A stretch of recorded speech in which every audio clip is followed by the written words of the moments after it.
اللہ رب العزت نے ہر امت اور قوم کو کسی فتنہ اور آزمائش میں ہمیشہ مبتلا کیا ہے، جس کی خبر پیغمبروں نے اپنی اقوام کو دی ہے۔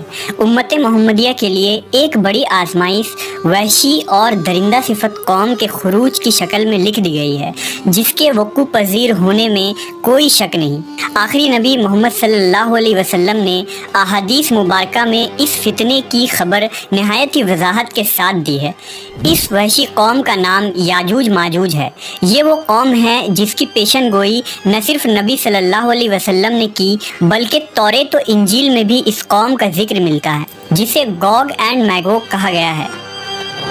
دراصل یاجوج ماجوج حضرت نوح علیہ السلام کے تیسرے بیٹے یافس کی اولاد میں سے ہیں۔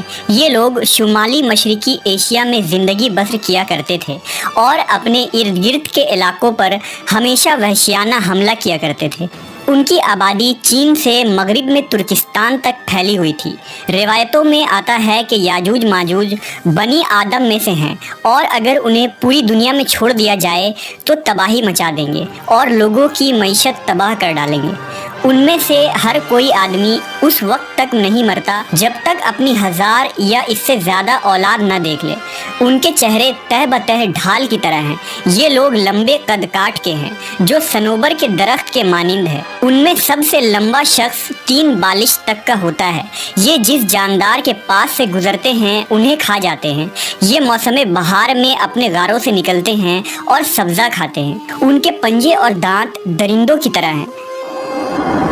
ہزاروں سال قبل اس روئے زمین پر اللہ کے ایک نیک بندے کی حکومت تھی، جنہیں ذوالقرنین کے نام سے جانا جاتا ہے۔ اللہ رب العزت نے ذوالقرنین کو زمین کے ایک بڑے حصے پر بادشاہت عطا فرمائی تھی۔ آپ نے مشرق و مغرب کا سفر بھی کیا تھا۔ مورخین کے مطابق ذوالقرنین کے نام سے قرآن مجید میں جس شخص کا ذکر آیا ہے، دراصل وہ ایران کا عظیم بادشاہ خورس تھا، جسے سائرس اعظم بھی کہا جاتا ہے۔ جب حضرت ذوالقرنین نے شمال کا سفر کیا تو آپ کا گزر مشرقی ترکستان اور مغولستان کے علاقوں سے ہوا۔ یہ علاقہ 2 عظیم پہاڑوں کے بیچ آباد تھا، اور پہاڑ کے اس پار یاجوج ماجوج رہا کرتے تھے۔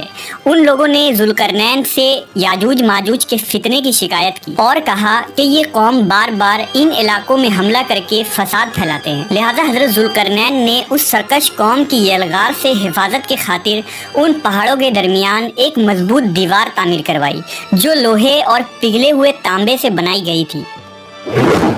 تعمیر مکمل ہونے کے بعد آپ نے اللہ کا شکر ادا کیا اور لوگوں کو آگاہ کیا کہ یہ دیوار وقتی طور پر اس قوم سے حفاظت کرے گی، لیکن ہر چیز فنا ہو کر رہتی ہے، لہذا ایک دن یہ دیوار بھی ٹوٹ جائے گی اور یاجوج ماجوج ان علاقوں سے نکل کر تمام زمین پر پھیل جائیں گے۔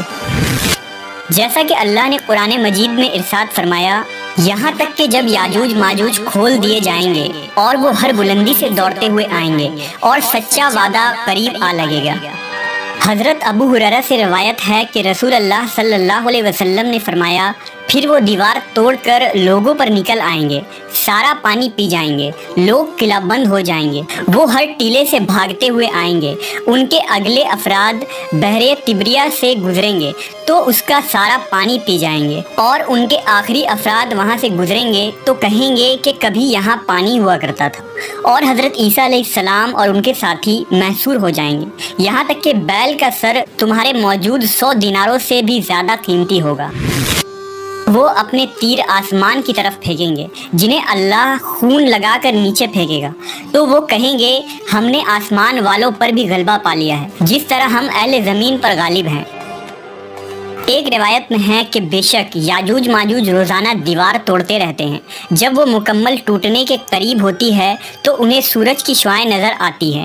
اتنے میں ان کا بڑا کہتا ہے، چلو باقی کل توڑیں گے، تو اگلے دن اللہ اس دیوار کو پہلے سے بھی مضبوط بنا دیتا ہے۔ جب ان کی قید کی مدت ختم ہو جائے گی اور اللہ انہیں لوگوں کے سامنے ظاہر کرنا چاہے گا، تو اس دن جب وہ سورج کی شعاعیں دیکھیں گے تو ان کا بڑا کہے گا، چلو انشاءاللہ باقی کل توڑیں گے۔ جب وہ اگلے دن آئیں گے تو انشاءاللہ کہنے کی برکت سے دیوار اتنی ہی ہوگی جتنی چھوڑ کر گئے تھے۔ یوں وہ باقی دیوار توڑ کر باہر آ جائیں گے۔ دیوار توڑ توڑنے کے بعد یہ زمین میں خوب قتل و غارت گری کریں گے۔ یہ سب قیامت کے قریب ہوگا۔ حضرت عیسیٰ علیہ السلام ان کے لیے ہلاکت کی دعا فرمائیں گے تو اللہ ان کی گردنوں میں کیڑے پیدا فرمائے گا جس سے یہ فوراً مر جائیں گے۔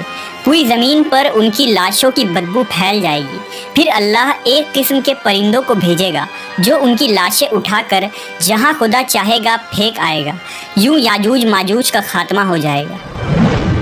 مورخین اور محققین کے مطابق سرزمین قفقاز میں دریائے خزر اور دریائے سیاح کے درمیان ایک پہاڑوں کا سلسلہ ہے جو ایک دیوار کی طرح شمال اور جنوب کو ایک دوسرے سے الگ کرتا ہے۔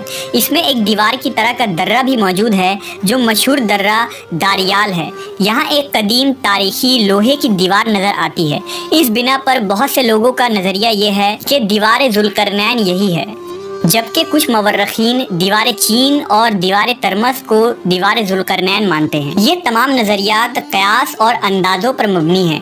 دیوار ذوالقرنین کہاں بنائی گئی ہے اور کہاں واقع ہے، اس کا علم صرف اللہ تبارک و تعالیٰ کو ہی ہے، اور وقت مقررہ پر اس دیوار کو یاجوج ماجوج توڑ کر نکل جائیں گے۔